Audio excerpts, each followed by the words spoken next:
Hi, everybody. As President and Commander-in-Chief, my greatest responsibility is the safety of the American people. And in our fight against terrorists, we need to use every effective tool at our disposal, both to defend our security and to protect the freedoms and civil liberties enshrined in our Constitution. But tomorrow, Sunday at midnight, some important tools we use against terrorists will expire. That's because Congress has not renewed them, and because legislation that would, the USA Freedom Act, is stuck in the Senate. I want to be very clear about what this means.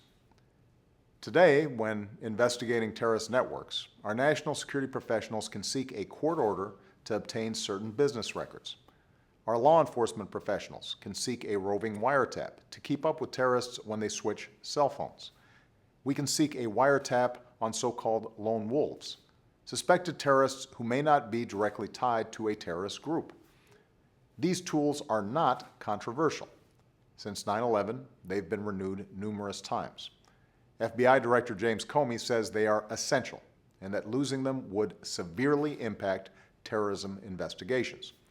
But if Congress doesn't act by midnight tomorrow, these tools go away. The USA Freedom Act also accomplishes something I called for a year and a half ago. It ends the bulk metadata program, the bulk collection of phone records, as it currently exists, and puts in place new reforms. The government will no longer hold these records. Telephone providers will.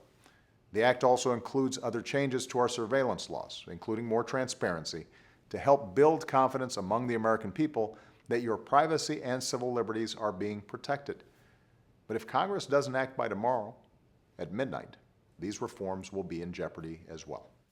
It doesn't have to be this way. The USA Freedom Act reflects ideas from privacy advocates, our private sector partners, and our national security experts. It already passed the House of Representatives with overwhelming bipartisan support, Republicans and Democrats. That doesn't happen very often. A majority of the Senate, Republicans and Democrats, have voted to move it forward.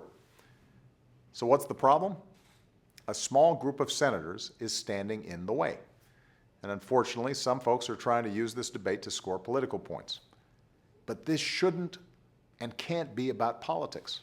This is a matter of national security. Terrorists like Al-Qaeda and ISIL aren't suddenly going to stop plotting against us at midnight tomorrow. And we shouldn't surrender the tools that help keep us safe. It would be irresponsible. It would be reckless. We shouldn't allow it to happen. So today I'm calling on Americans to join me in speaking with one voice to the Senate. Put the politics aside, put our national security first. Pass the USA Freedom Act now, and let's protect the security and civil liberties of every American. Thanks very much.